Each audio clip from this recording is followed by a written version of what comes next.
Welcome to Camp Podcast Special Edition. I am pianist Eunmi Ko, and I serve as president of the Contemporary Art Music Project, or CAMP. CAMP is an organization that promotes innovative art music and collaborates with composers and performing artists. One of the many activities we do is our podcast series.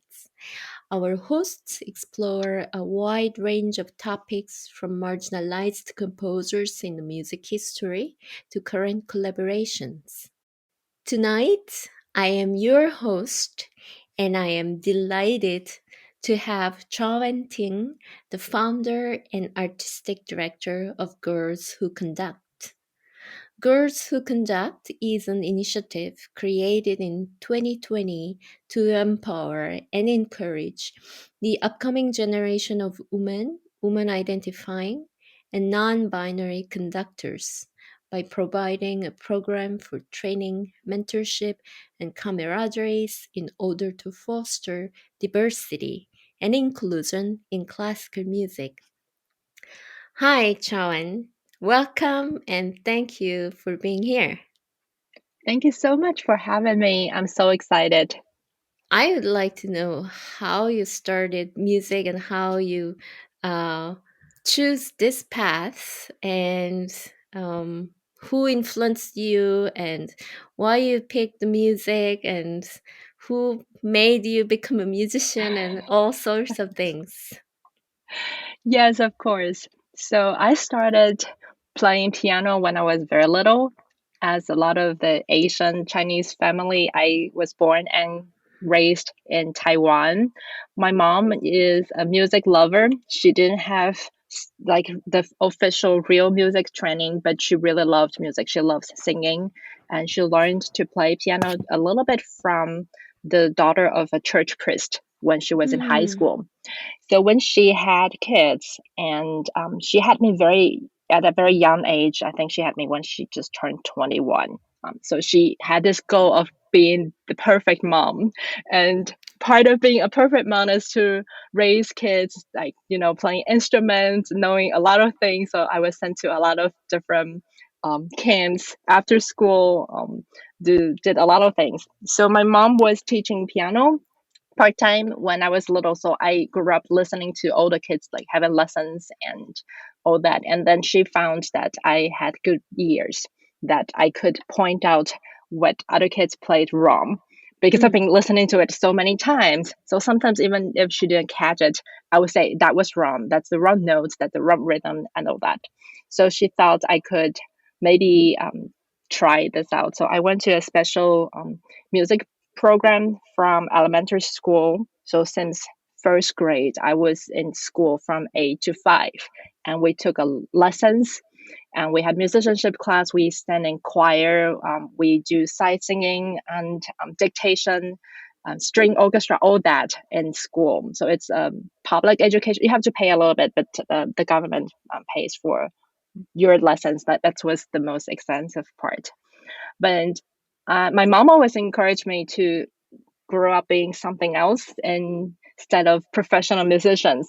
She thought it's just for your education or for your well-being, and you should explore other things other than just becoming a music teacher, because I think back then um, they associate being a full-time professional musician as a music teacher because they don't see anyone having a career as a performer. Everyone getting the great degree from abroad just come home and teach little kids. So, but I started playing in violin since I think it was 7. And I played in all kinds of youth orchestras. I love orchestras. I really love playing orchestra. I played in really bad ones and really good ones. String orchestra, full orchestra, chamber orchestras. I would audition for different programs, and I just really love it. I love playing with others, and so I wasn't as exposed to being a soloist. And I also love working with different conductors. Um, so so that's kind of, I had it as my hobby. And I went to law school for my undergrad degree because in wow. Taiwan, like medical schools and law schools are part of the undergraduate education. and I thought I was going to be a lawyer, an attorney, or something else. Wow. But during my junior year, I started having doubt. I was like, I'm not sure this is something that I really love. It Mm. was clear that was something that I was capable of doing, but I didn't enjoy it much. So I applied for a study abroad, like an exchange program, and I went to Netherlands during my senior year. And I still had to be in law school for the program, so I went to the law school at Tilburg University. It's in South Netherlands, very close to Belgium. And my roommates and all the people in my program were law students. But I saw such an openness from other people, like in Asia or in Taiwan. If you went to law school, you think the only ways are to be a judge or to be an attorney. Mhm. But my roommates in Europe, they were like, oh, I want to work for NGO, and this person is passionate about filming. Like, it's a girl from Australia. She's like, oh, I yes, I'm going to law school. It's just good for my knowledge, but I love art and filming, so I'm also learning about that. And there are a lot of other people wanting to do very different things. So I felt encouraged. I thought maybe I could explore what I was really passionate about. And I got the scholarship from the Dutch government. So I was traveling a lot in Europe, and I went to Berlin to visit another exchange student from Taiwan. That she was there, and I got a €5 student rush tickets to see the Berlin Philharmonic. And like Wow. they used to sell this. I don't know if they still do after pandemic, but they used to start selling any tickets 2 hours before the show. So you have just to Mhm. go there and queue in line, and they're very cheap with the student ID. And I sat on the choir bench on the stage right behind the timpanist, and they play Symphony Fantastic. Oh my And god. it was so loud. I mean, I grew up as a violinist, so I know the tune, I know the piece, but I couldn't hear any of the melodies because the percussion was so loud, and the brass section. I was like, I never knew how it was like to sit at the back of the orchestra. Mm. But then, because I was sitting on stage with the musicians, I could watch the conductor. I forgot who the conductor was, but I just remember he was not good. And I had a very strong feeling that the orchestra was on autopilot. They mostly ignored Mm. the cues, but they had such a great time. And me, and I did too. It was like, oh, I was part of it. And that was such an amazing and exciting moment. And when I walk out of the Philharmonic hall that night, I was like, okay, this is what I want to do for the rest of my life. I don't want to I don't want to do anything else but a musician. And so so I felt, okay, it's a little late to be a violinist to play in the orchestra, since I haven't been like really learning my craft.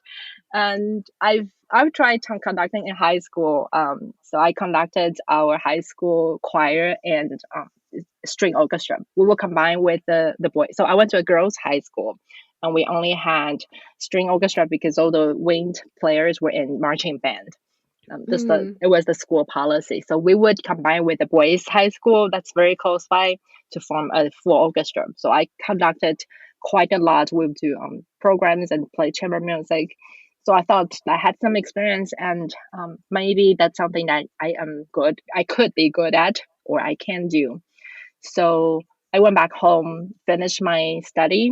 I was studying part time so I could work at school to earn some money to pay for conducting lessons. They were so expensive. Oh. Yeah, and but like just by then, I didn't know much about music theory or anything. So I created a curriculum for myself. I just pulled the class offering from the conservatories nearby in Taipei. So there were a few university and conservatory. So I just look at the courses that they are offering and thought what the conductor should know. So I will go in and audit history and theory, music, like forms, orchestration, instrumentation, conducting class. I just went in and talk to the teacher, say, hey, I'm from another university and I'm interested in knowing more about music. Do you mind if I sit in your class? Some teachers were really nice, and I could take the exam just to help myself to study more and kind of motivate myself. Some were like, no, I don't feel comfortable, but that's kind of how I basically created something. I gave myself 2 years and say, if okay, I don't get anything in 2 years, it's either too late or I wasn't talented enough to be a musician at such a late age. So I was already 24. I mean, compared to a lot of people going through undergrad in conducting, or people who are already doing great things, we love prodigies. Usually like 20 years something, conductor get a position here and there. I was really late. Um, so I just thought that I'm going to try no matter what. So I came to US for my first formal music education. I went to Barstow University for my master's in conducting, and my teacher back then at home encouraged me to come because it's a very small program, a very small school. So he was like, his philosophy was I had to go to a small school to start and try to um he told me my knowledge was like a Swiss cheese. It tastes good and looks good, but it has a lot of holes. So I need to find ways to cover those holes, or like first to identify the holes. So I'm not just using my intelligence and get ahead instead of really going to the basics and just really have a good foundation of my musicianship. And from there, I went to school after school and got a job as now work full time as a conductor. So it's kind of a nutshell of how I got to conducting. Yes. You must have been so passionate about it. I mean, it's, like you knew that it was late little bit and you had to work and all that and just Well, I have overcame. to say, I spent the first 10 years in my study and the beginning of my career feeling that I was not good enough, that I was Mm, so behind, that I remember when I went to Eastman for my doctorate and we had a the graduate ensemble that's it works as the lab orchestra, so students got scholarship to play for right. conductors. Mm, Um, and we did a Brahms symphony, and the principal cellist to say, "Oh, this one I've played it like 5 times," because she had hmm. been going to prestigious music festivals. So she's like, "Oh, I did it at Tanglewood and Aspen, and here and Right. there I played under famous conductors." And I was Yeah. like, "Okay, I'm a doctoral student, and I'm just doing it for the first time." That really Yeah. freaked me out. Mm, Um, but just for anyone that's listening, I wish I wasn't freaking out that much, even though mm, it was hard to control. But I wish I understood that everyone has their own path, and even for someone playing hmm. Brahms for 5 times already, I could still bring something fresh to her, or my understanding, my command on the podium would still be valid as long as it's authentic.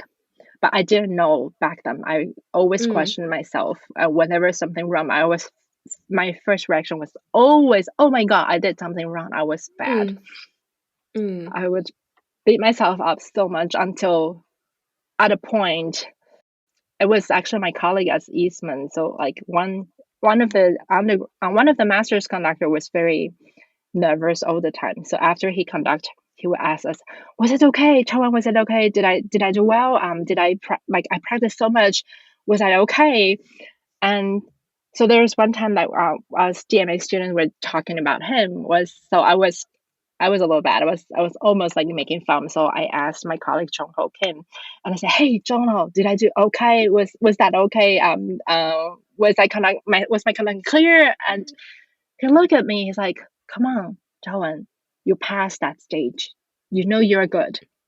You don't have to. mhm, You should not even think to worry about it. You passed mhm, that stage." And it was a wake up call to me. And it's like, yes, I passed that stage. I know what I can do. I know there's still areas for me to grow. Of course, as always, I think even after 30 or 50 years of conducting, there are still areas that I can get better with, Mm-hmm. but I should be okay with myself. But it was so long after I started. Sorry, I know it's a little No, away no, from it's what you were yeah. gonna No, asking. yeah. No, this is great because I think that's what you do um after all your experience and going through this vulnerability and doubt about yourself and all that that now you can mentor young conductors through girls who conduct. And it really looked like I listened to your podcast the other day, and I was like, wow, this is really great. I mean, all this very practical tips and so helpful. And I'm not a conductor, but I was listening to it, and I was like, wow, this helps me too. So, Thank you um, so much. yeah, it's really great initiative, really. And how did you start Girls Who Conduct, and what made you really come up with this organization? So we know that there are not a lot of women conductors for a while, and it's it's about probably about 10 years ago when Mary Asap got the position with Baltimore Symphony, when people started Mm-hmm. really talking about diversity Right. on the podium. Before, we just knew about it, but we Mm-hmm. avoid talking about it. And very soon after, there were a few conducting programs specifically for women conductors that came up. And I think most people, including myself, were very skeptical as like, okay, do we really need that? Is that the solution to it? Is that Mm-hmm. more stigma or more labeling? So they are now workshops only for women and only women can Mm-hmm. come. And a lot of people back then also felt it's okay, those women were not good to be competing with men. That's why you have to separate them, kind of to protect them, but it only means that they were not good.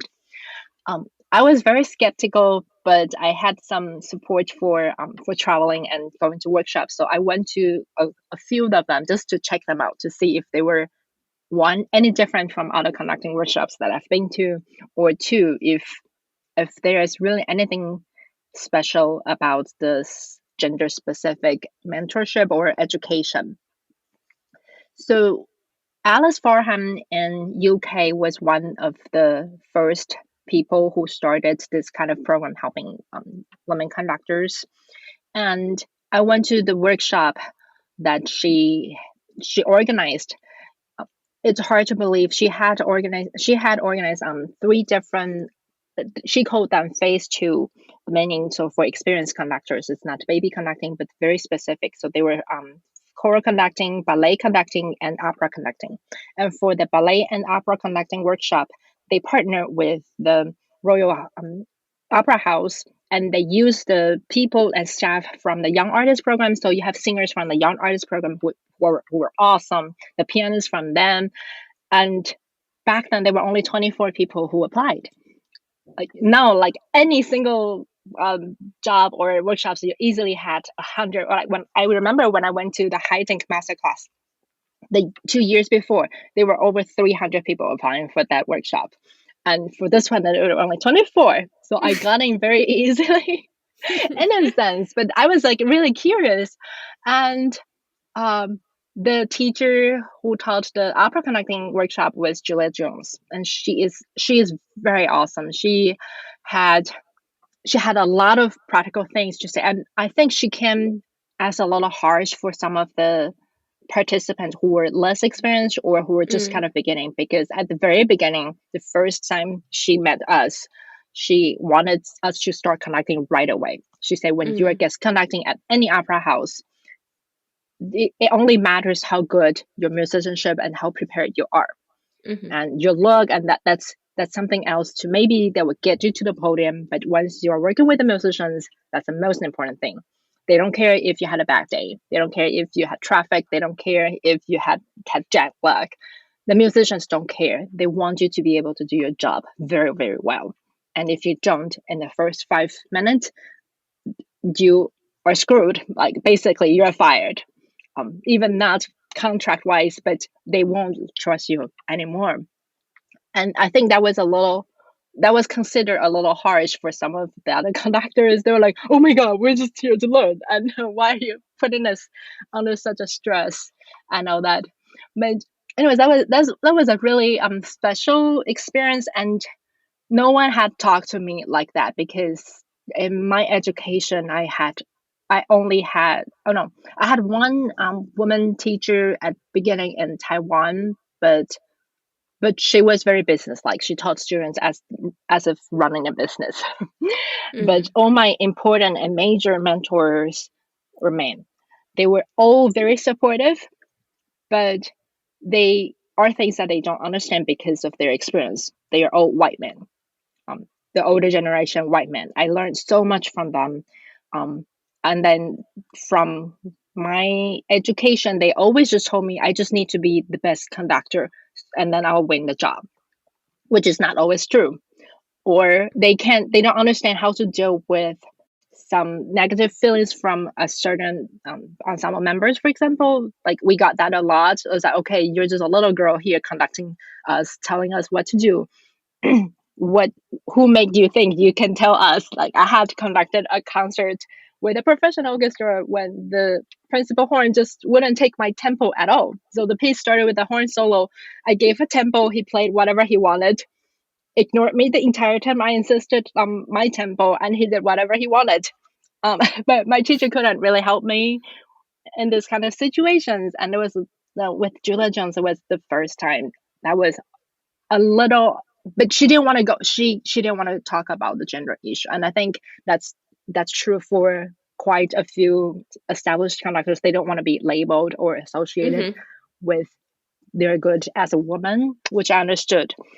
And then I had a coffee chat with Alice Farham, the founder, and I asked her why she thought this would be a great idea to have a program just for women, and she also has a phase 1 for girls. They start at age 18, and it's usually a weekend in a lot of different cities in the UK. So they get the girls together and teach them basic skills and all that.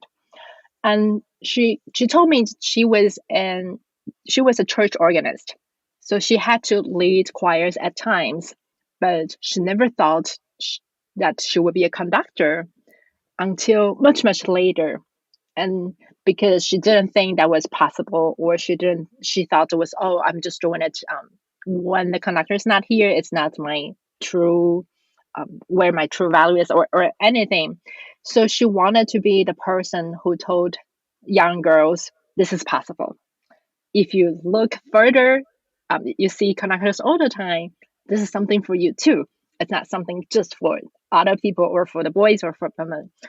And that got me thinking because that was not my experience. I always knew I wanted to be a conductor since very little. Um, I knew if I want to be a musician, I want to be a conductor. I enjoyed it. It was a matter for me if I wanted to be a musician or not, or an attorney, or a politician, or something else.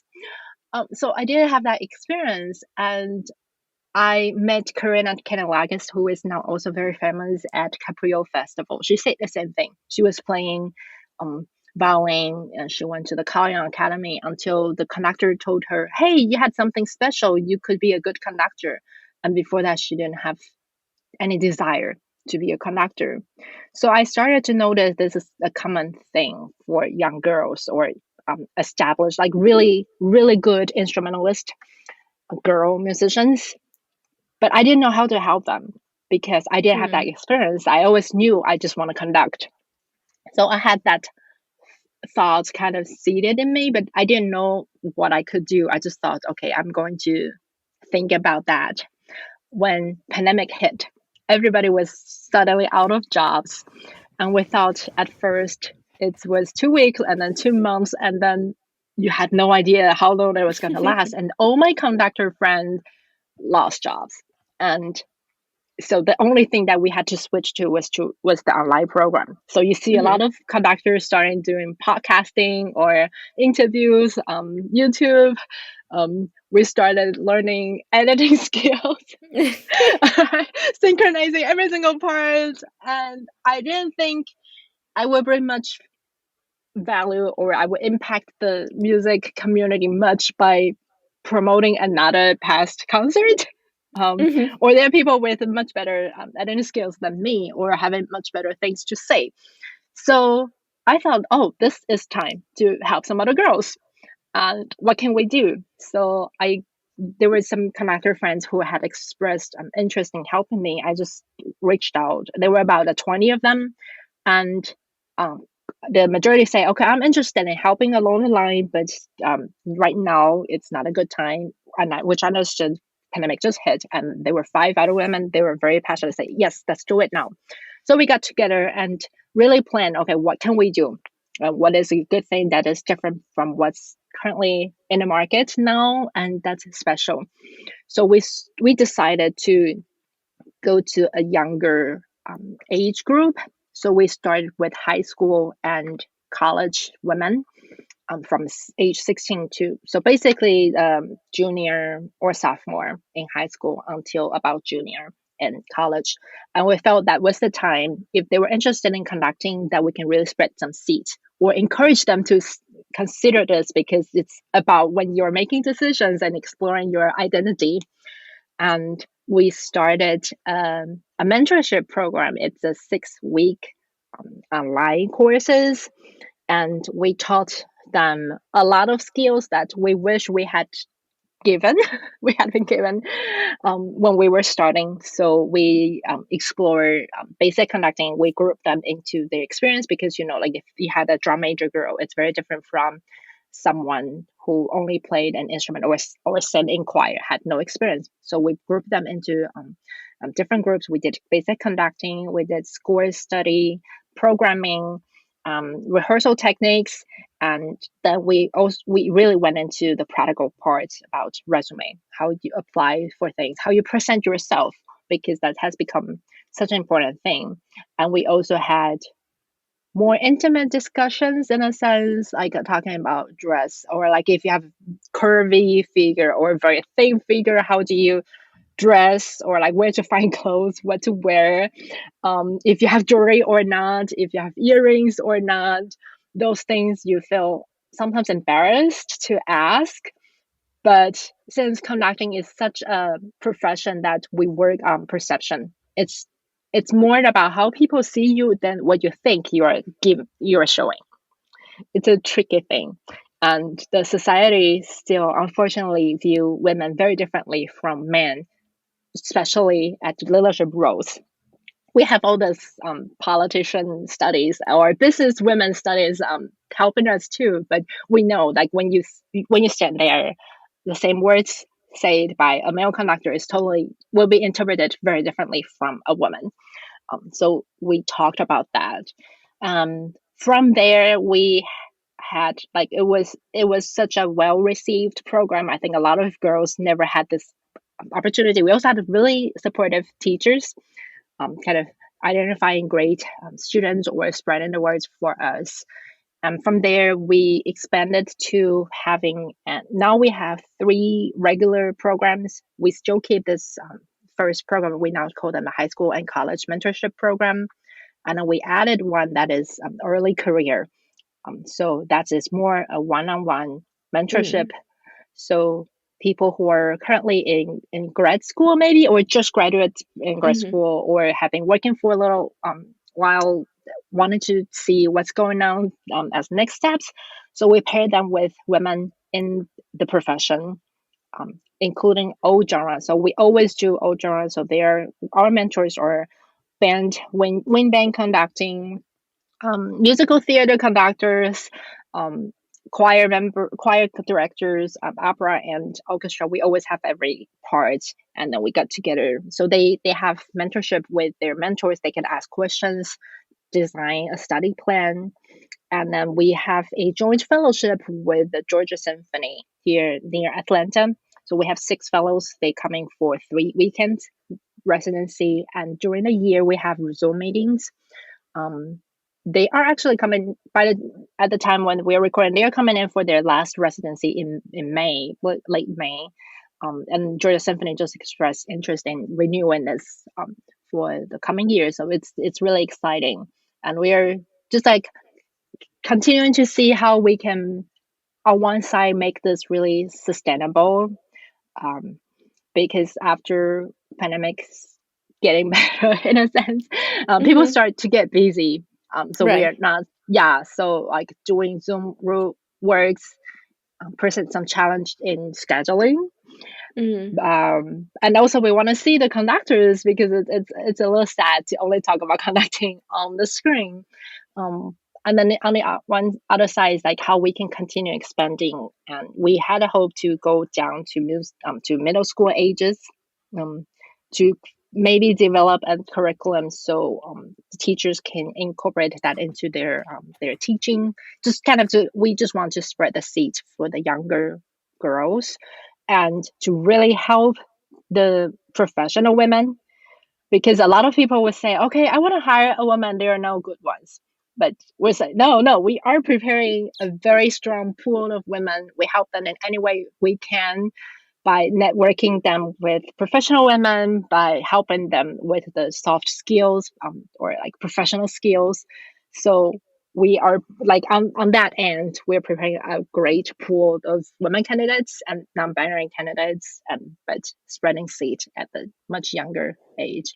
That's kind of what I'm hoping that we will grow into in 10 years. I don't know if we could, but that's kind of where I see it is going. Yeah.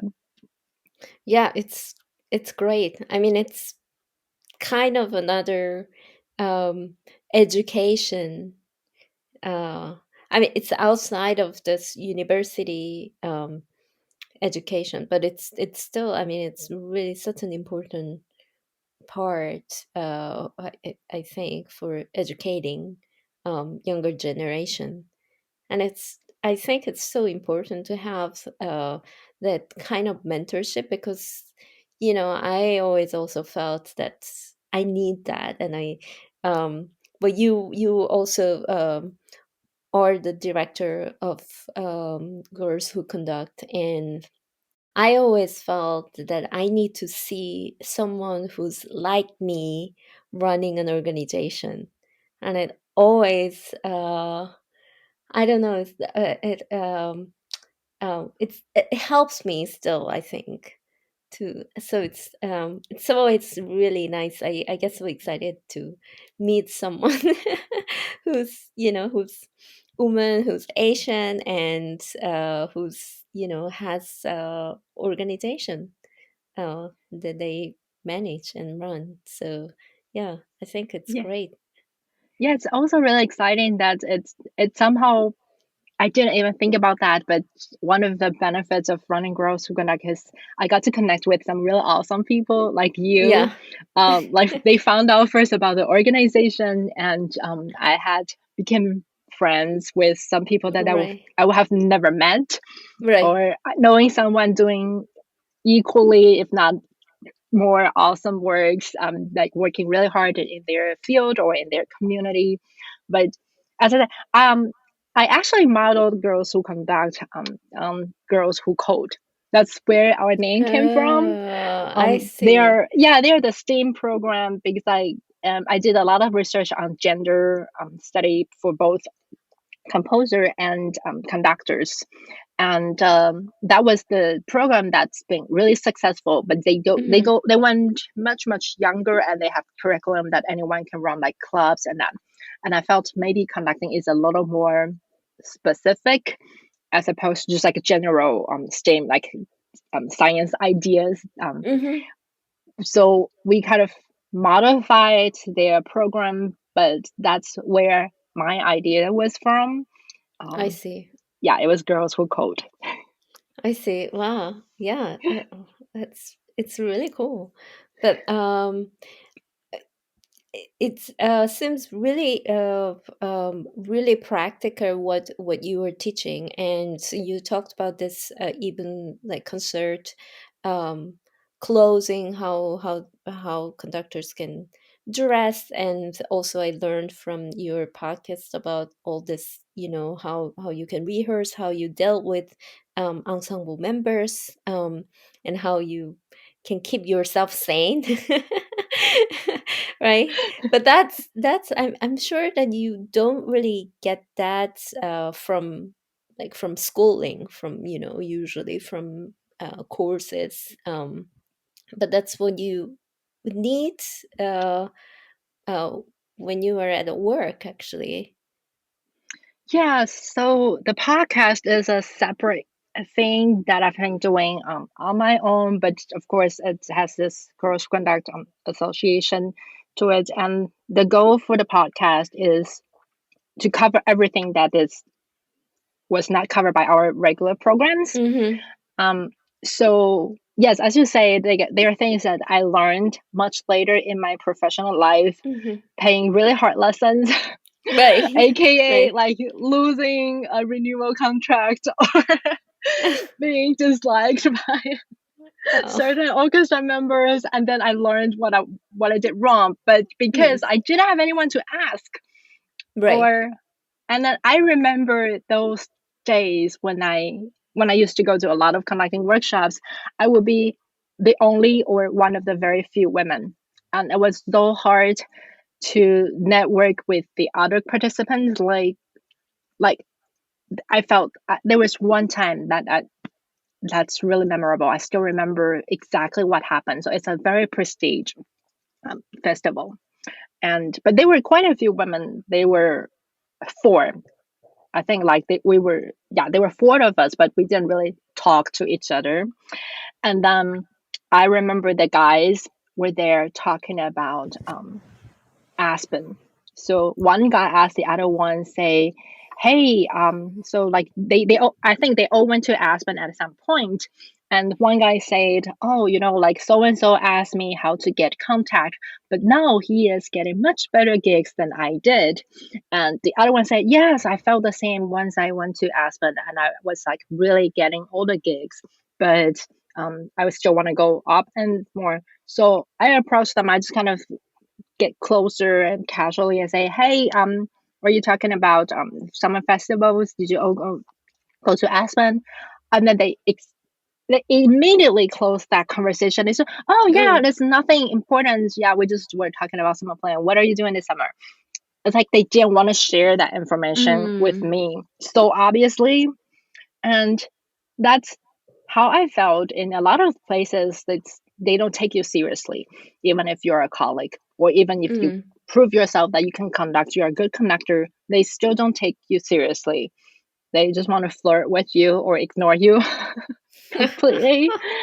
And but this profession, this business is so much the exchange of information. Right. Like I don't have a group of comrade, if I can choose that word, to even talk about, say, negotiation salary. Mm-hmm. What are you getting? What you're getting, is the offer lowballing you, or is that a Mm-hmm. good, decent low offer? Mm. You don't know it until you talk to people, right? Like our experience negotiating some difficult conversation with your colleagues, when you had that for the first time, you're like, "Oh, I've never dealt with that. Is that something normal?" Mm. Or I remember when I was at Dallas, we had this um so for the Dallas Heart Institute for Women Conductors, there was one discussion that we had, and one of the younger fellows asked, "Hey," she was at a festival, some conducting workshop, and the other participant kept calling her sweetheart or honey. Oh. And she felt so offended. She's like, "I'm not your sweetheart. I'm a colleague." There's like, "Oh, honey, don't worry about that." Like they brush you off or just don't take you seriously. And it takes experience and also a certain mental status to know that you're worth more. You value more Mm-hmm. respect. But a lot of times when you're just starting out, you felt, "Oh, it's because I'm not good yet," or "It's because I'm so young, so people Mm-hmm. can." not respect me, then we take it for granted, or we don't think there's anything wrong about it. Um, so that's what I've been trying to do with my podcast. I wanted people to see there are many, many different ways to be successful as a conductor in your or in someone's definition. You can be a great teacher and you love enjoying making an impact on the young musicians, or you can be guest conducting very famous ensembles, orchestras, opera houses, and do a different levels of work. But it doesn't mean that you don't have your value, and then it doesn't mean that's the only way that we are going after. It doesn't mean that we all should go to Aspen. I saw it on another conductor's podcast. It's one of their highlights. They say there was a quote. Someone said, "We all say that there are many pathways to the podium, but there's only one successful way. You have to go to prestige music schools, go to Aspen, and then you will have a career. If you don't have that, you won't be successful." I was like, "Oh my God, why?" Why? Um, of course, you can still be successful if you don't go to Aspen or if you don't go to the top music schools. They are some really great conductors, don't even have a conducting degree. Come on. Right. but, Right. but they're great musicians. They are great people like they know how to work with people, how to respect the ensemble, how to get, because we don't make sounds. We are there to help the musicians make the most beautiful sound they can, and it has nothing to do with degrees or who you study with, how many competition you won. Competition is a little pretentious because I have to impress in 10 minutes. Um, but that's kind of we really what we are hoping at Girls Who Conduct. We want to be as diverse and celebrate the differences between every person, even if you come to this profession late or you started very early. It doesn't matter. We all are continuing to grow and to celebrate and to help the younger generation. That's what I'm hoping. I think that's what my people all agree. I hope that's, I think that everybody donates so much of their time and energy for our work. Yeah. Yeah. Yeah. I mean, it's all about uh, good musicianship and leadership, right?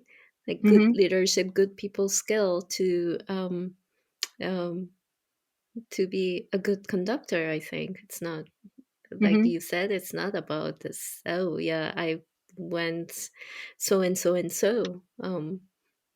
And also it's um, kind of it's important to pave this new path and new connection. There are other things than Aspen, Hmm. for example. So yeah, great. Do you have any? I mean, I'm sure you have many difficulties running this organization. Any organization, of course, um, the director and leader has um, challenging issues and difficulties. And anything that you want to share your wisdom running this organization.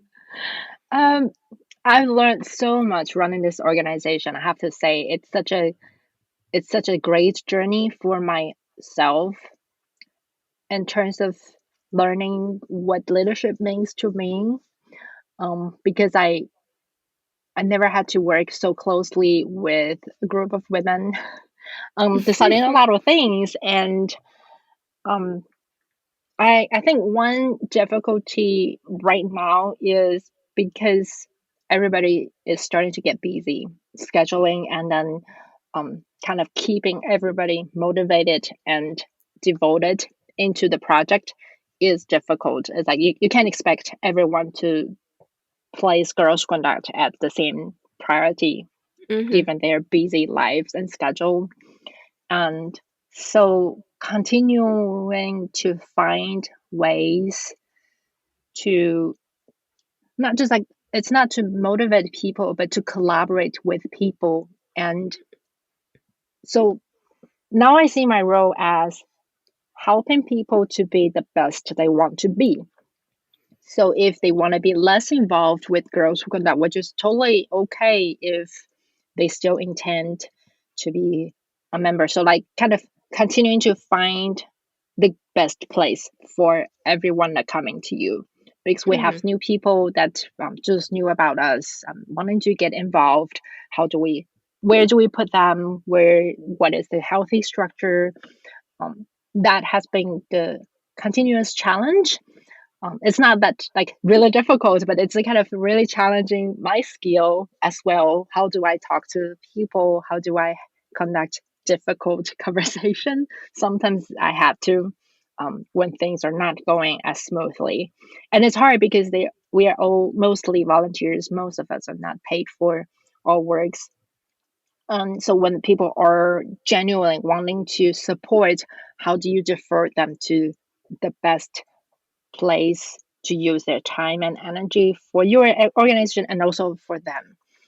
Mhm. I am not very good at talking to people in that sense, so it's been such an incredible journey for me.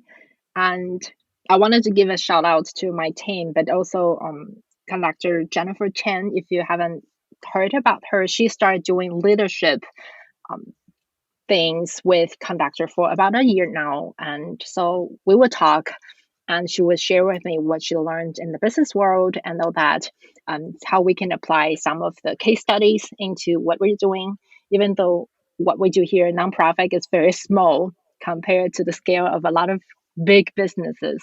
Mhm. But learning those skills had been really helpful, not just for running Girls Who Can Die, but also I found it's really helpful on the podium too.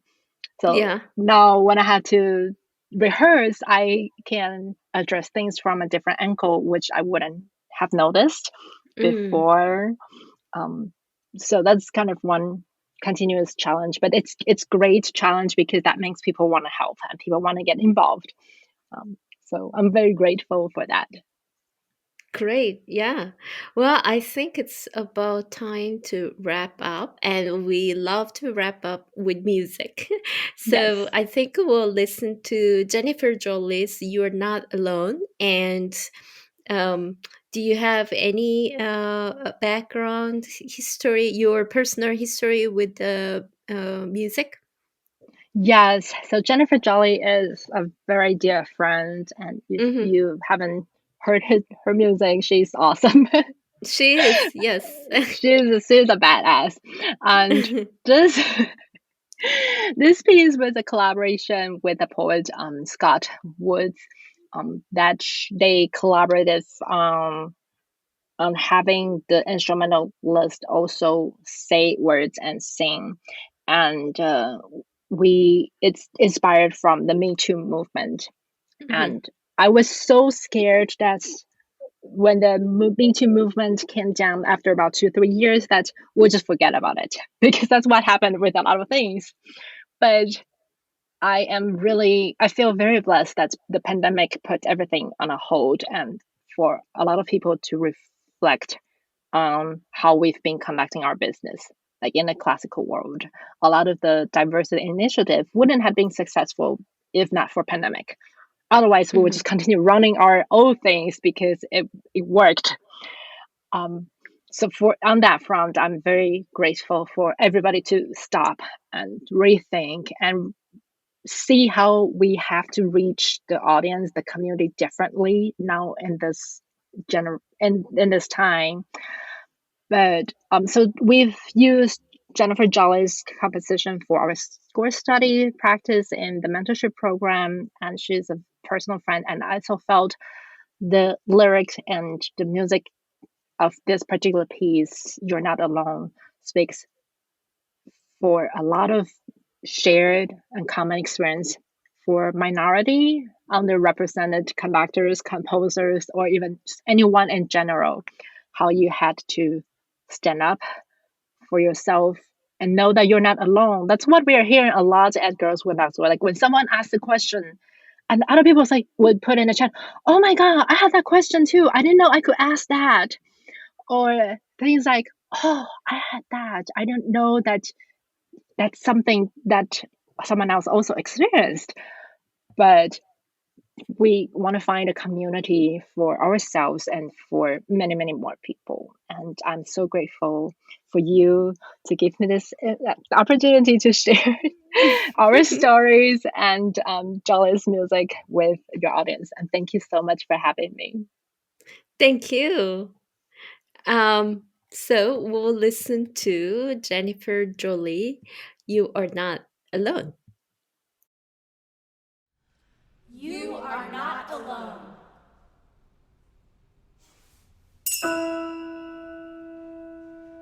We want this to ring in the temple of one voice, a choir of one flute.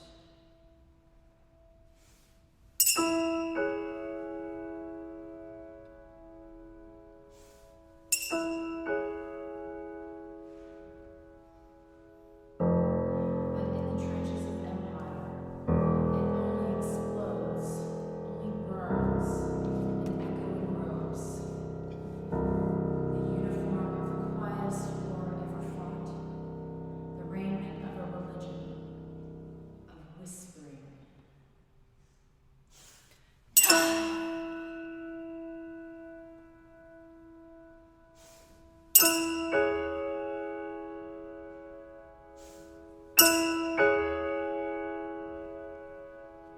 You are not alone, and are utterly alone at once, and twice.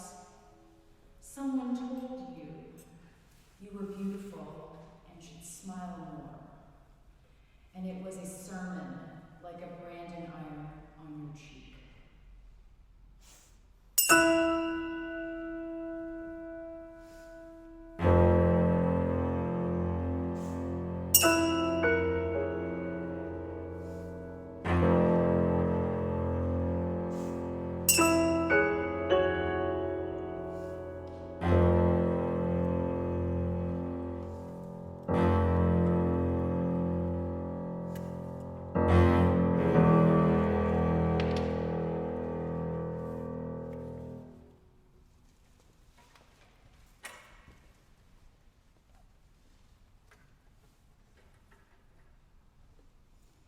You have proven you have no idea what no means. So let us discuss yes. Let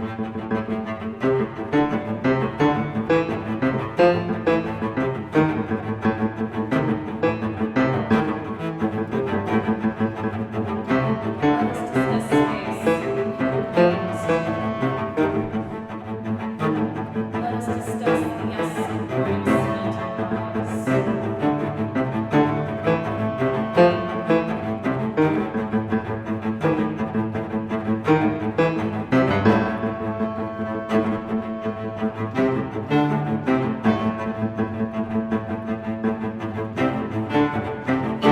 Let us discuss the simple yes, waiting to say yes upon you, the yes grown from you, like a no business, filling the lines of yes into Brazil cups.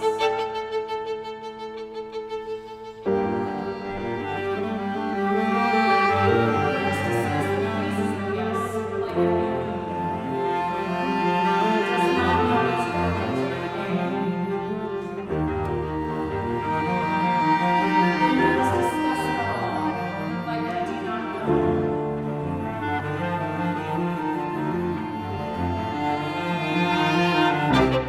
Explain to us again. Yes, once more. Once more.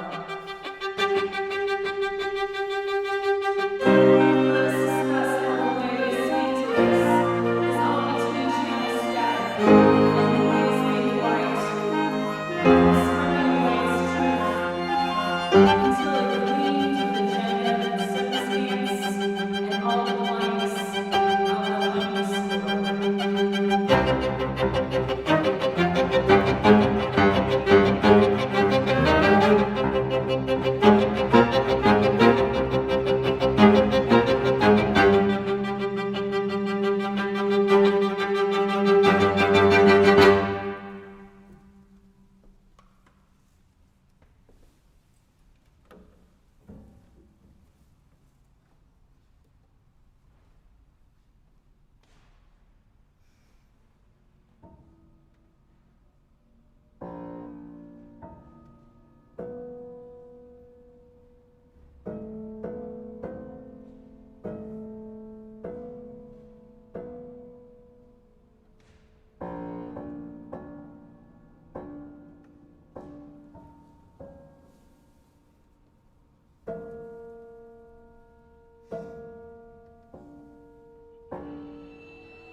said what you said and did what you did. Take the unease spin down to grind, down to tear and sauce, line the raised eagle. Peel and peel again to the quick, to the meat, to the heart, to the time when you were peeled away, when you were where you wanted to be, when you were what you wanted to be, a divining rod that only knows the heat of no. When you were me too, and you hid it, captured by the rain of hell on your finger, married it, living it, growing and hated it. See as you see them all now.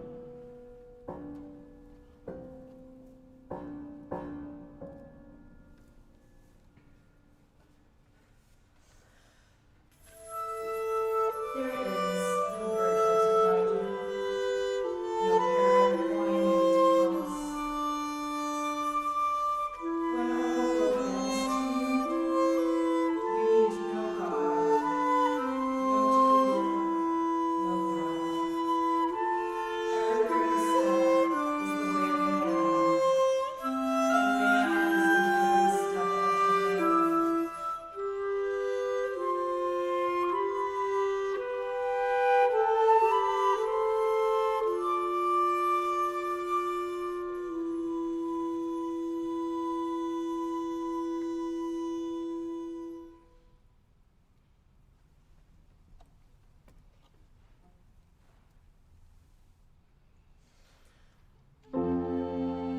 Let us walk into a place where every man is a missile and a landmine, and a river of species with a scent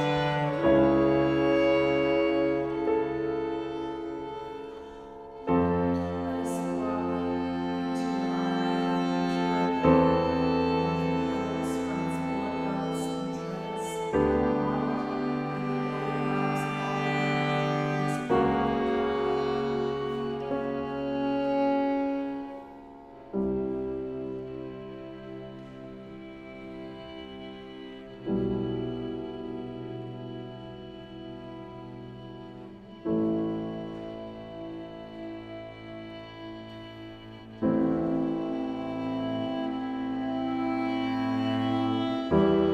Let us walk there,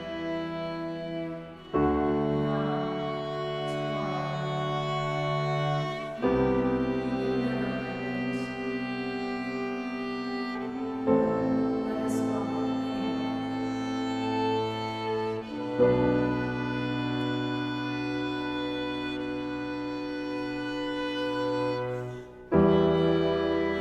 never predict. To a place that is always open, that is always You could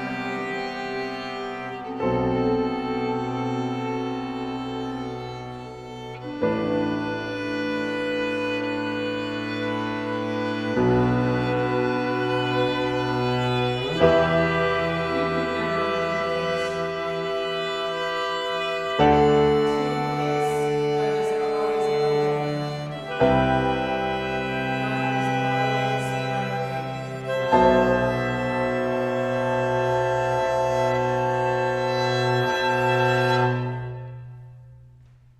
A minefield A minefield never never sleeps. sleeps. A minefield never sleeps. Never sleeps. A minefield A minefield never sleeps. sleeps.